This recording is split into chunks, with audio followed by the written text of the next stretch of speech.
እና ባለፈው አሳክመዋለሁ ያልኳችሁ አጎቴ ማጥቶ ቁጭ ብሏል።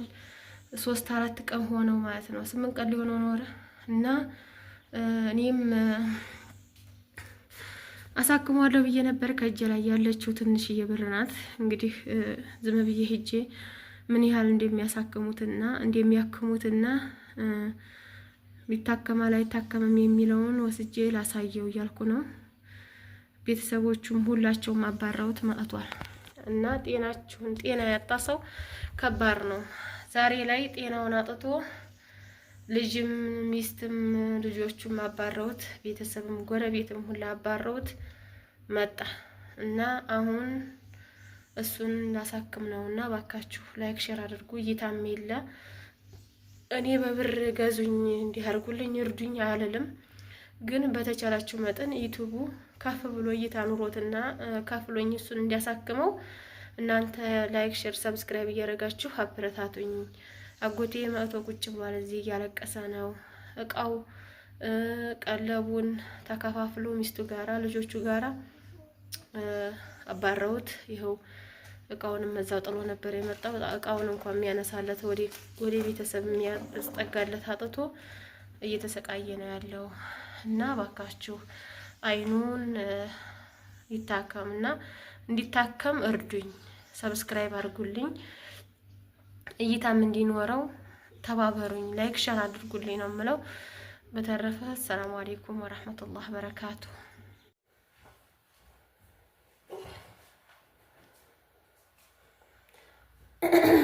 አሰላሙ አለይኩም ወራህመቱላሂ ወበረካቱ። እንዴት ናችሁ? ተከበራችሁ ጀናችሁ ነው ደህና ነኝ። አሰላሙ አለይኩም ወራህመቱላሂ ወበረካቱ። ውድና የተከበራችሁ ቤተሰቦቻችን እንዴት ናችሁ? ሰላም ናችሁ? እኛ ጋር ሁሉ ሰላም ነው አልሐምዱሊላህ። እናንተ እንዴት ናችሁ? እንደምከረማችሁ? በእርግጠኝነት ያው ጠፍተናል ማለቴ እንዲህ እኛ ቪዲዮ ሌላ ነገር ነው እንጂ ስንቀርጽላችሁ የምከረም ነው እኛ ጠፍተናል ማለት ነው። እና ዛሬ በአዲስ ቪዲዮ መጥተናል። ላይክ ሼር አድርጉ እና እንደምንከረማችሁ ደህና ናችሁ? በሁለት ቪዲዮ በኋላ ቪዲዮ ልንሰራ ነው። እሺ ብሎ እሺ ብለዋል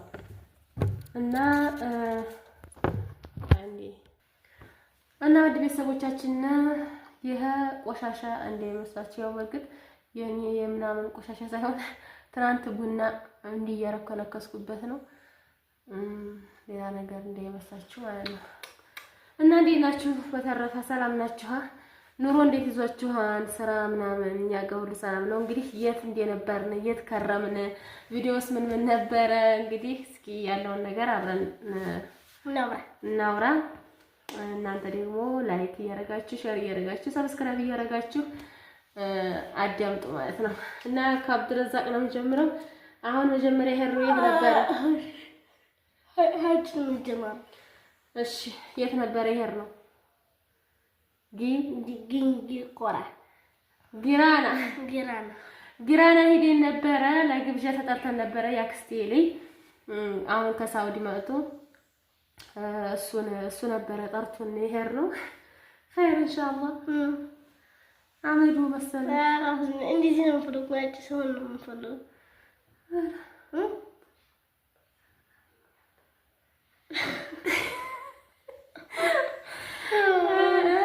እና ጊራና ክሳችን ያክስቴ ልጅ ጠርቶኝ ሄደን ነበረ እና ለግብዣ ሄደን ነበረ። አልሐምዱሊላህ አሪፍ በሆነ ሁኔታ ነው ግብዣውን አስተናገዱና በጣም ቆንጆ ነበረ። አልሐምዱሊላህ ምን ይስሙ ፉሉ ሱዳን ያለ አዚያ ከሰላም ፉሉ ሱዳን ያለ ጅብን አገኘን። እዛ ሲዞ አብዱረዛቅ በጣም ሙስተግረብ ነበር የሆነው። ምክንያቱም ብዙ የሚመሳሰል ነገር አለ። እንደገና ደግሞ ማንጎ በቃ እንዴት ነበር ስለማንጎ ፍሪ የበሰለ ፍሪ እና እንዴት አየሁ? በማንጎ በጣም ተደሰትክ? ሁለት እንጂ በጣም አውራቸው ምን ትጨርሰሽ እኮ ስለ ማንጎ እንዴት ነበር? ማንጎ ጥሩ አልኩሽ። ተደሰትክ? በላህ? ጣፈጠ? استمتعت? እና በጣም ነበረ ደስ የሚለው። ምክንያቱም ማንጎ አሁን እኛ የምናየው እዚህ ዛፍ ዝም ብሎ ዛፍ ቤትና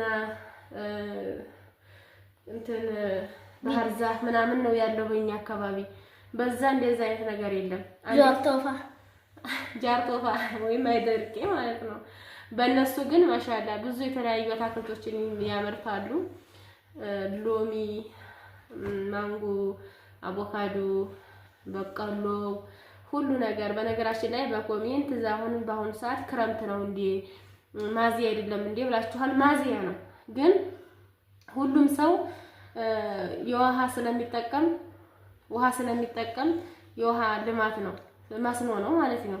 በመስኖ ስለሚጠቀሙ በየቤቱ ምንም አይነት እንዲህ አመድ የሚመስል የለም። አረንጓዴ ነው የሚበላ ነገር ነው የሚዘሩት የሚጠቀሙት በየልጃታቸውና በጣም ቆንጆ ነው። ሎሚ ሊቀየሩ ነው መሰል ሎሚ አለ እንጂ እነ መፋቂያ ቆረጥ ስለነበረው እኮ ሎሚ ነው።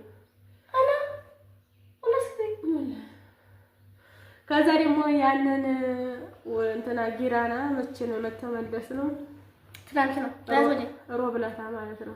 ሮብ ዕለት እሑድ ሄርን። ሮብ እስከ ሮብ ጊራና ቆየነ። ከእንደገና ጊራና መተን መርሳ ደግሞ ሐሙስ የባሰ ከጊራና የባሰ መርሳ ደግሞ ማሻአላህ በጣም አሪፍ ነው። በቀሎ አለ፣ ቲማቲም አለ። የሌለ ነገር ያልዘሩት ነገር የለም። ሁሉም ነገር ዘርተዋል እና በጣም ነው ደስ ይላል። ቲማቲም ዘሩ ዘሩ ረጀማል ቲማቲም መርሳ ነው እና መርሳ እኮ ነው መርሳ ቲማቲም ያመርታሉ። በዘይቱ ጀሪካ ሙሉውን ስፍር ብሎ 300 ብር ነው መርሳ የሚሸጠው። በኪሎ ስንት እንደሚሸጥ አላውቅም። እና ደግሞ መርሳ ገበያውን ምናምን ያልቀረጽኩላችሁ በጣም አድካሚ ነበረ። እኔም ያንን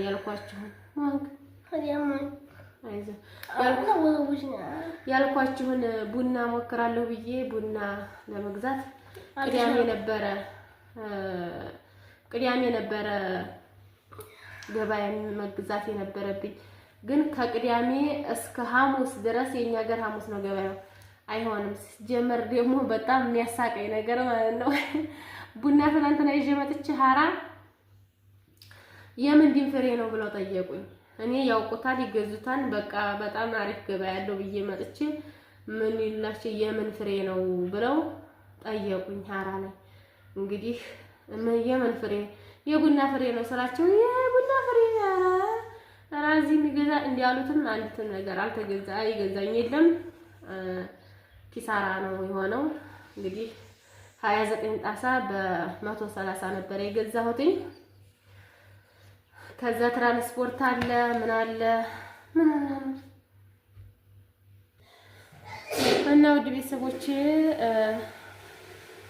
ቡናው አልተሸጠልኝም ማለት ነው። እንግዲህ ምክንያቱም ያልተሸጠበት ምክንያት ይጠይቃሉ፣ ጠያቂ አለ። ነገር ግን ያልተሸጠበት ምክንያት ልምድ የላችሁ ማለት እኔም ከረፈዴ ነው ከመርሳ ትናንትናውኑ ሸምቼ ትናንትናውኑ ለመሸጥ ወደዚህ የመጣሁት ማለት ነውና 8 ሰዓት ላይ ነው የወረድኩት ከገበያ ማለት ነው። እና በዛን ሰዓት ወርጄ ምክንያቱም እኔ ይገዙኛል ብዬ ወይም ደግሞ ያውቁታል ብዬ የማስበው የኛ ነገር ነው ወደ ውሃ ማዶ ማለት ነው። ይሄ የሐራ ሰው ምናምን አያውቁትም። በርግጥ ያን ያህል አያውቁትም፣ አይጠቀሙም። ይጠቀሙታል ብዬ ያሰብኩት ከውሃ ወዲያ ያሉትን ነበረ። እና 8 ሰዓት ላይ ደግሞ ታውቃላችሁ የኛ ሀገር ሰው በጊዜ ሸምቶ በጊዜ ገቢቶ ስለሚሄድ እንግዲህ አልተገናኘንም ማለት ነው። እና ዛሬ አስጥቼው ነው የዋልኩት፣ ምክንያቱም እንዳይታፈንና የሆነ ሽታ ነገር እንዳያመጣ ብዬ አስጥቼው ነው የዋልኩት። ስለዚህ ሳሰጣው ይቀንሳል። ለምሳሌ 10 ጣሳ ከ10 ጣሳ ይቀንሳል። ሲደርቅ 10ሩ 5 ነው የሚሆነው። ስለዚህ አሁን እየደረቀ ሲሄድ ስለማያዋጣ እንግዲህ ልካካው እያልኩ ነው። ደግሞ ያኔ ቅሽር ልሞክረው ቀሽሬ ማለት ነው። ምንም ወጣው ምንም 2ም ወጣው 3ም ወጣው ከ29 ማለት ነው። ልሞክረው ብያለሁኝ። እንግዲህ ውድ ቤተሰቦቼ የሰው ልጅ መቼም እነሳለሁ ሲል መውደቅም አለ። ወጭ ተፈርቶ ወይ ደግሞ አይደለም ገበያ ሲጀመር ማለት ነው። እና ቡናው እኔ በመሰረቱ ቢያውቁትና ቢገዙት ትንሽ ያዋጣል። ለምሳሌ ትራንስፖርት 200 ምናምን ብር 230 ብር አለው ትራንስፖርት ከመርሳ እስከ ሀራ ማለት ነው። እንደገና ደግሞ ለምሳሌ የገዛሁት በ130 ብር ነው ጣሳውን። እዚህ መጥቶ እየቆየ ሲሄድ ይጠማል። ሲጠማ የመሰፈር ባህሪና የመቀነስ ባህሪ ያለው ማለት ለምሳሌ ሁለቱ ጣሳ አንድ ስለሚሆን ሂሳቡንም እጥፍ ነው የምታረጉት። ለምሳሌ ሁለቱ ጣሳ አንድ ሲሆን ስንት ነው የሚሆነው? 260 ነው የሚሆነው። 260 ደግሞ አይገዙም። 260 ቀርቶ አይደለም እኔ 210 እና 220 ከዛ እየመሸ ሲሄድ ደግሞ በ200 ዝም ብዬ ልሽጥና ዋናውን እንኳን የመጣው ይንጣ ብዬ በሁለት ስል ደግሞ በሁለትም ነኪ የለም የሸጥኩት 2 ጣሳ ብቻ ነው።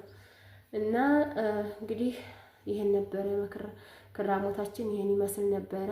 እኔ አሁንም ቢሆን ተስፋ አልቆርጥም። እስኪ ይሄንም ወዲያም ወዲህም አድርጌ ደረቁንም እርጥቡንም አድርጌ እንግዲህ እሸጠዋለሁ። ባይሸጥም ደግሞ ከቤት ቡና ስለሚጠጡ ምናልባት እነሱ ሊገዙት ይችላሉ። እንግዲህ ምንም ማድረግ አልችልም። ምክንያቱም የዚህ ሀገር ሰው ልምዱ ስለሌላቸው። በነገራችን ላይ ቦሮ ሁሉም የቦሮ ሰው ስለሚያመጣ የገዛ ነው ከገበሬዎቹ ነው፣ ከነጋዴ አይደለም። ከገበሬዎቹ ነበር የገዛ ነው። ግን አሁን አመት ባላቸው ነው ተብሎ ሁሉም ሰው ይዞ ስለወጣ ነው እንጂ ከዚህም በላይ ነው ይወደዳል አሉ። እና ለምሳሌ ፍሬ አያጋጥምም እንጂ ፍሬ የሆነ ቡና ቢያጋጥም ለምሳሌ ከ10 ጣሳ 2 እና 3 ቢወጣ ትርፍ አለው። ግን አይወጣም እንደዛ አይወጣም።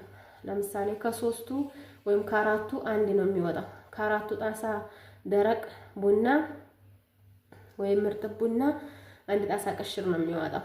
በነገራችን ላይ ትናንት ሐሙስ ቡና በጣም ተወዷል። እስከ 1200 ብር ተሽጧል ጣሳው ማለት ነው። እና በጣም እየተወደደ ነው።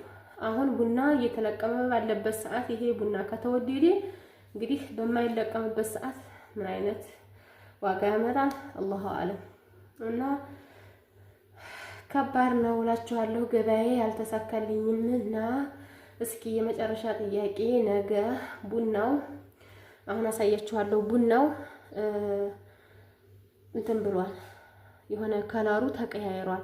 እንዴት ትናንት ውሸት አይመስልም። ግን አሁን ነገ እርጥቡን ነገ ይሄ ድሌ ሮቃ የሚባል አገር ነገ ነው ገበያቸው። ወስጄ ልሞክረው ወይስ አልሞክረው ላድርቀው? ይሄ እናንተ ጥያቄ ነው። በኮሜንት አስቀምጡልኝ። አድርቄ ከክቼ ቅሽሩን ልሽጠው ወይስ ነገ ወስጄ ልሞክረው? ደግሞ ትራንስፖርቱ እስከ 300 ብር ይፈጃል ማለት ነው። ስለዚህ ምን ትመክሩኛላችሁ?